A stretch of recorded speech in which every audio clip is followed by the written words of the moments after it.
Hey guys, you are listening to Insights with Cathleen, Please join us while we share our insights and experiences with the hope to inspire you to look inside of yourself. for the answers you already have. As with all information we receive, Take what speaks to you and leave the rest.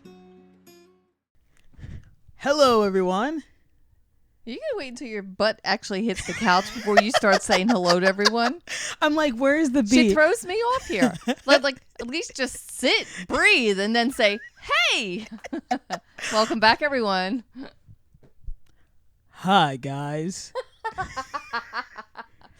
How are you doing? What's the matter, Cher? You trying to mix this all up or what? I don't know. This is so funny.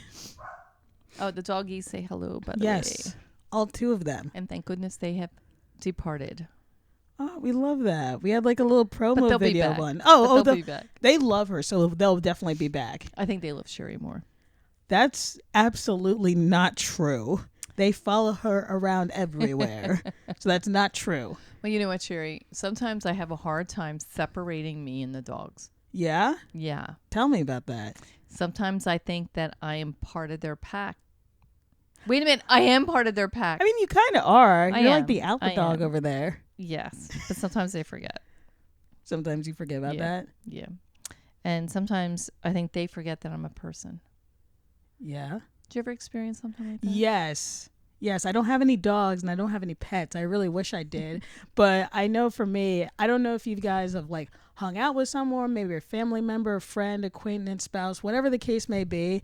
And sometimes, you know, either they're talking about something or whatever, and you get caught in their swirl of either what they're feeling or experiencing. Yes. And I know for me, sometimes I'm like, well, if you just did it this way or if you just did it that way. And then I get caught in their swirl. And then I either get upset or mad or all of the above. And I'm like, wait a minute.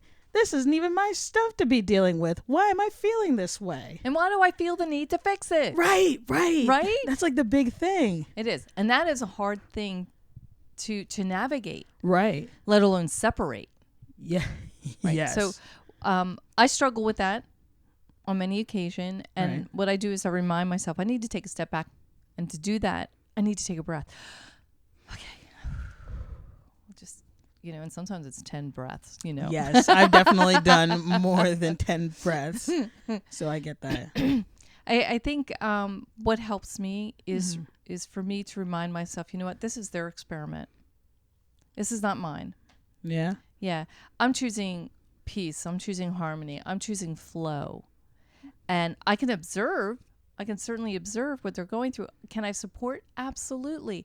You know, and that's part of where we listen. We give them room Right. to be, right? We give them an opportunity to kind of just voice if that's something they need to do. Right? So sometimes when people come to us and this is how we get caught up in their swirl. Right. Is that they may come to us and say, hey, I got this thing going on and this is happening and oh my goodness, I just don't know what to do. And however it is that they're presenting it. And right away, I don't know about you, but right away I'm like, hey, you know, there's a solution for everything. Right. We all have choices. Yes. We're not stuck. We're never stuck. Unless we choose to believe that we're stuck. And that's a whole different experiment. Right. But the thing is when people come to us and they're sharing something that's going on, excuse me, something that they're experiencing, a struggle that they have, Right.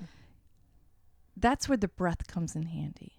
Take a breath before you respond, because that breath is your reminder that this isn't yours to fix. Right. I had this this people manager way back in the day, and I loved it. He learned early on that when someone would come to him and say, I have blah, blah, blah, blah. All this is blah, blah, blah, blah, blah. Right. And he'll look at him very calmly. He goes, okay, what is it that you want me to do? Do you want me to fix it? Do you want me to listen? Do you want me to validate? What is it that you want from me? You know, so sometimes in some situations that's a good way to go. Right. It's just to ask for that clarity. What role am I playing in this? Is it just that you need a platform to, you know, to spout off? Do you just need someone to listen so you can feel heard? Right. You know, what is it that you really need? Do you need a hug? You need a hug. You're right. And you know, and then sometimes people want you to fix it, right? Right. And then it's about you taking a bigger step back and looking at the whole picture Yeah. and looking at all sides and being able to have and call upon Right. wisdom, right? Wisdom's there for any of us. We just have to call upon it. Oh, okay. What? I like that. Right? Yeah. So, and part of that is just, you know, what does that look like, Kathleen? Right? Yeah. And you already know what that looks like. That's why she's not asking. So I'm asking for you. Thank you. I appreciate that. What that looks like, it's kind of like a prayer. It's talking to your spirit team and just requesting that wisdom come in. Give me clear sight here. Give me a clear perspective. You know, stating what it is that you need and asking for it. And that's, you know, our angels and our team, they're not going to come in and just give it to us. We need to ask for it. Oh, Hey, okay. angel, hey, spirit team, please be here. Help me with this. Give me the wisdom. Give me the confidence and my clear knowing of the information that needs to come through me for this individual. And grace and love. That's nice. Right? Yeah. Well, that just like rolled off my tongue. That really did roll off the tongue. So you take that step back inside of you and in your heart. Right. You ask for that and you invite that in. And then you decide how much of you and your energy, and energy is a lot of things. Energy is your resources. Energy is just your personal energy. Right. It's all of these things. So then you have to decide, you know, how much are you willing to put forward? Right. You know, and what's right or wrong for both of you. Mm-hmm. And then that helps you to decide the next step. Oh, okay. Right. So now, so that's just one piece. I'm like, there is no one fix all. All right. So we're just going to hit a couple of things here. Thanks. You're welcome. I like that. Yeah. So there might be like family members are the hardest. They are. Right. Because acquaintances or friends, you can kind of dismiss them a little bit easier. Right. But people you live with. Yeah. It's just like, you know, they're not really going away as easily like as a friend or something. Right. And you want to maintain a good, healthy relationship. And you want to kind of, you know, some of us feel like we want to keep the status quo. Yeah. And they're just like, I don't want to rock the boat. I don't want to like do any family drama or something. Well, guess what? What? When you don't rock the boat or make any waves, you're the one who sinks. Oh. Sorry to say it. There you have it. Dang, I never thought of it that way. Right? Because you're the one who's constantly pushing and pushing and pushing and pushing and pushing it all down instead of just releasing and speaking your own truth. Right. Now, mind you, when you speak your truth, there's many ways to do it. Uh-huh. I do recommend asking yourself, okay, with the way I'm about to state this, is this loving of me and loving of them? So Right. That's a big one. So I tell my young adult children that, you know, you're entitled to speak your truth. That's an entitlement we all have. Right. But it's in how we speak it. We can still be respectful of others. Oh, yeah. Like, mother effer. No, we don't need to do that. No. Right? That's not respectful. No. That's ugly. I'm judging it. Right. It's ugly. Right. Right? Yeah. But we can respectfully, and we can sometimes respectfully decline.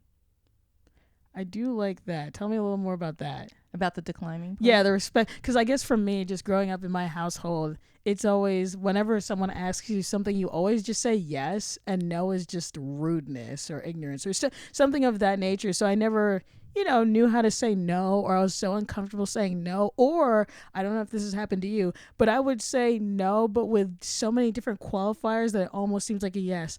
Well, I can't do it now, but maybe in like 20 minutes, maybe, possibly, probably, you know what I mean? Yeah, so that's not a very assertive no, right?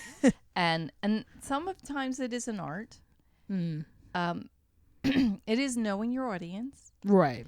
It is knowing, okay, I know that if I give a flat out no here, life's going to be hell for me, right? Yeah. Okay, so how can I say no without actually using the word no? Huh. Do you know it can be done? No. Hey, I spent a lifetime career on telling people no, and they didn't even know it. What? Wait, now you gotta tell me some of these. I didn't even know All right. that was. I mean, I knew, but not to the extent that you're saying. Well, again, it's all situational. Right. So let's say somebody comes to you and they want you to do something. Right. Oh man, I'd love to help you out with that, but the soonest I can get to that is this date. And it's like way off in the future. Okay. You know, but honestly, you want to be honest about it. Right, Right. right. You don't want to just be lying to them because they might be able to wait that long. Yeah, they might, And and then you say, okay. But it's a date that works for you. right. Because that's loving of me. Yes. Right. So if you're going to put demands on me, Right. I'm not always going to be able to do it like right now. It's kind of like little kids when they're like, Mommy, I want to eat. Sure, honey, 10 minutes. Oh yeah, they give the time. They don't flat out say no. Right. Another thing could be as well, you know, I really would like to do that for you, but I don't know how I'm going to fit that into my schedule. Or another thing would be like, oh, you want to borrow money? You know, I really wish I could help you out, but I have just enough to cover this. Right.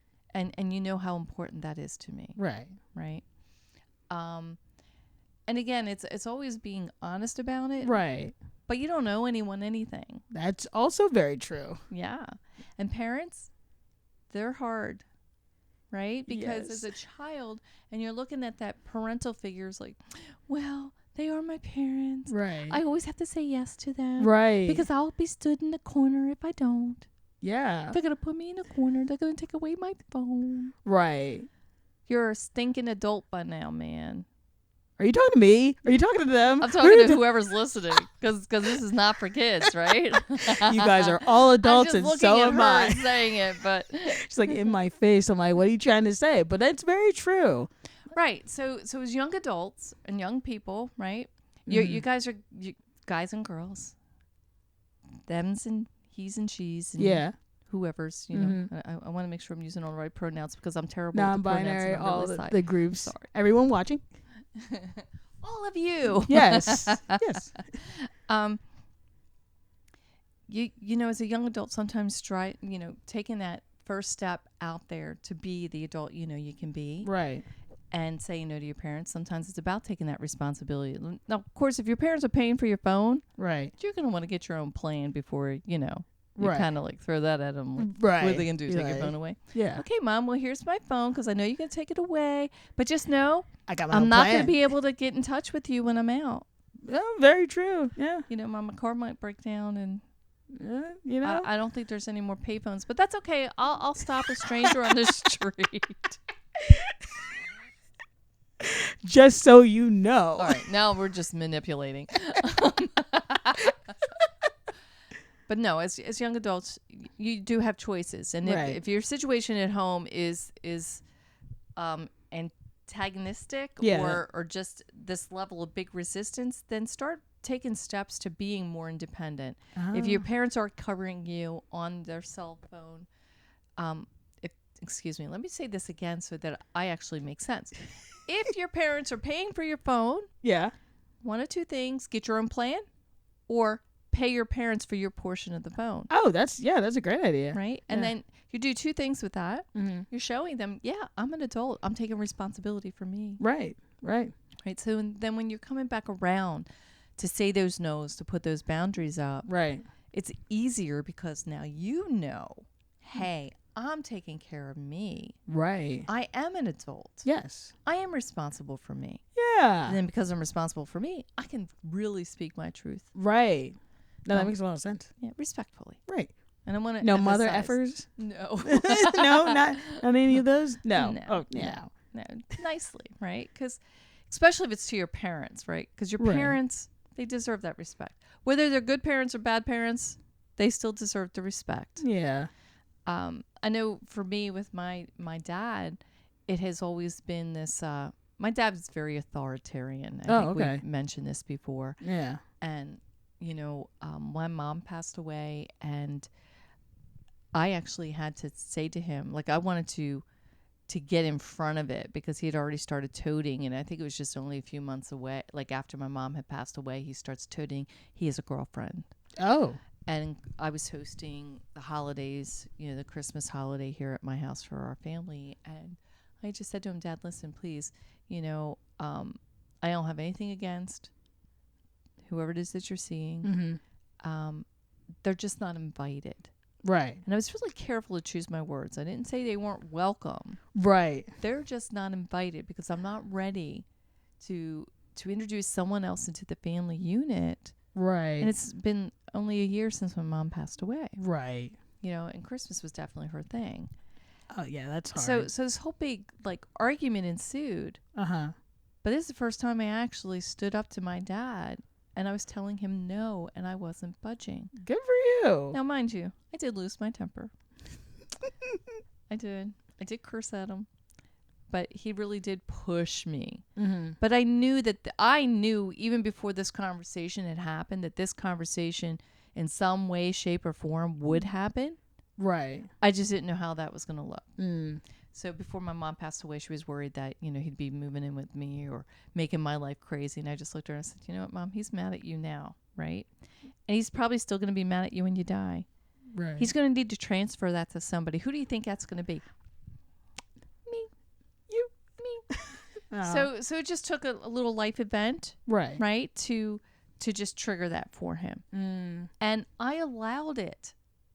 I allowed it to happen with no resistance. Oh. What I did is I stood up for myself. I respected me. Yeah. And I was trying to be loving of both of us by setting a really strong boundary that, hey, I'm inviting you to show up for me. Right, right. And I spelled it out. Why, exactly why, and what I needed. Right. And because he had displayed selfish behaviors, now mind you, I wasn't like the little golden child, this whole little interaction. Wait, no. No, I was human little girl whose daddy wasn't going to show up for her. Right. And that little girl was mad, and that little girl had loads and loads of years of being mad. Right. Of suppressed anger, suppressed needs. Right. See how we brought this all back around with this story? Yeah, you did wonderful? with the sink. Ooh. So, and then here she's just exploding out. Right. So she started out trying to have a very nice, calm conversation, but because the level of resistance on his side, and it wasn't even necessary, because you find out later through other sources, he wasn't really even planning on bringing that person. Oh, then. But yet he wanted to have this fight and argument with me. Oh. Huh. But you see, I share this with you and you is so to hopefully encourage you and let you know, don't be afraid of the argument. Don't be afraid of disappointing them. Don't be afraid of them not talking to you. Just continue to keep your heart open and allow them that space to let them figure out whatever their junk is. It doesn't have to be your junk. Now, even though he made me mad at that instance, right, and I knew that he wasn't going to talk to me for a really long time, I didn't stop talking to him. Oh, you reached out and no. This is how it went. You ready? Let me tell you how this went. I am so bad. So I didn't reach out and call him because he would see it was me coming through and he would just never answer the phone. So why would I waste that energy? Right. But we're still part of a family and there's still family functions. Right. So he'd go to a family function and it always worked out really nice because it would be at my older brother's house. And nice. And it would be his wife's family would be part of those gatherings too. Okay. So when there's other people around, I knew my dad. I know him well enough to know that he would never, ever dismiss me in public. Because how would that make him look? Right? Okay. That was his thing. Yeah. So we all have buttons placed in us. Right. And we place buttons into others. So I knew my dad's buttons. And hello, Bubby. Do you got something to say? But understanding him too, but keeping my heart open. When we go to that family gathering, I'd see him sit, on the other side of the pool because my brother had an in-ground pool. Okay. And I'd yell, "Hi, Dad!" Big arms, hi. I don't care what he's telling people about us. I don't care. Right. But you know what? Hey, my behavior is showing something different. Right. I am open. I am loving. I am saying hi. Yeah. And then of course he's looking around, and then his hand goes up. It's like awkwardly like, Hi. hi. One wave. Hey. And I just giggle because, yeah, is that mean of me? Probably a little bit. It's me being bad, but it's also showing him I'm really not mad at you. Right. That's your problem. Yeah, exactly. It's not my problem. Exactly. You're not like I already that. spoke my truth to you, and what you do with my truth is on you. And if he's choosing not to talk to me, that's still on him. Yeah. I'm still talking to him. Yeah, you're still doing He had a different girlfriend at the time. Yeah. And at the same party, and he's having pizza, and I'm pulling out all the stuff he likes to sprinkle on top of his pizza. And it's the first time she's meeting me. She just thinks I'm the bad, black sheep of the family girl because, I yelled at my dad for standing up for myself. This is right. I'm in trouble for standing up for myself. Yeah. And I'm saying, oh, he likes this and he likes this, and she's looking at me funny. And he comes in and he goes, yeah, so put that on and put that on and put that on. And I winked at her and I went. She's like, who is that? I know my dad. And I walked away. But the reason I share this story with you all is so that hey, I'm not broke. Right. I didn't die. No, you did not. No. And we have this fabulous relationship now. Oh, that's awesome. Yeah, it took a couple of years because he's stubborn that way, and I knew it would take a while. Right. But it was just a matter of me giving him the space to be him. Right. And then in time, it just comes back around. Ah. But I continue to respect me. Now, granted, I'm not gonna sit here and, pull any wool over anyone's eyes. It's not the relationship that I've always dreamed of as a little kid. He will never be the dad that I feel I need him to be. Right. He'll never be that. But that's part of loving him is accepting that. Right. Right. So when we're faced with others who do these things to us, or we feel that they're doing to us, or this level of resistance, or these behaviors that come our way, we have to be loving to ourselves first, and it's setting that clear boundary. This behavior is not acceptable. Right, right. Signifying that. Yeah. And whether it be our words, our actions, or just even our, our redirection. Right. Right. So we can even use redirection. Oh, okay.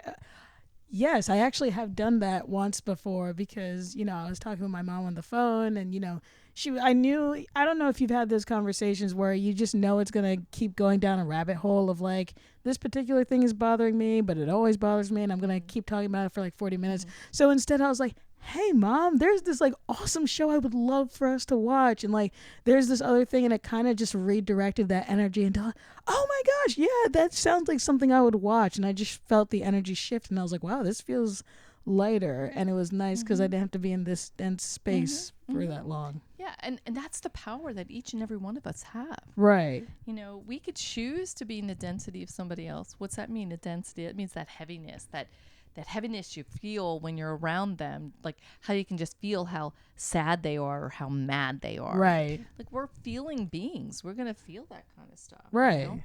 So we can choose. Mm-hmm. We can choose, you know what? I'm going to hurry up and do a U-E and walk out of this room. Now I feel the same way. Or we can just, lift and push like our energy out more, our happiness out more, our light out more. And when we're faced with theirs, we're just allowing it to keep on going. Yeah, we can welcome that energy in and watch it leave. Right. Just like let it flow through and just watch it leave. Okay. Yeah. And, always remember there are choices. And we've said this before. There are always choices about how we engage with people. There's always choices about what it is we're going to allow in. Right, right. And sometimes, hey, we need to give that shoulder for somebody to cry and to complain and to do whatever, but it's not really ours to take on. Right. I feel like that's the difference. Yeah. And when the person is coming to you, it could just be because they're feeling ungrounded. They can't find their footing. Mm-hmm. And they're kind of looking for answers, right? Right. But it really is up to them to find their answers. We might be able to guide them in a direction. Right. But we should not try to fix it for them. Yeah, it's robbing them of their experience and their journey. Well, look at you. You're such a wise sage. I learned from the best. Thank you, everyone, for tuning in and watching. We hope you join us next week. Remember, you are bigger than anything that you are going through or anything that is happening around you.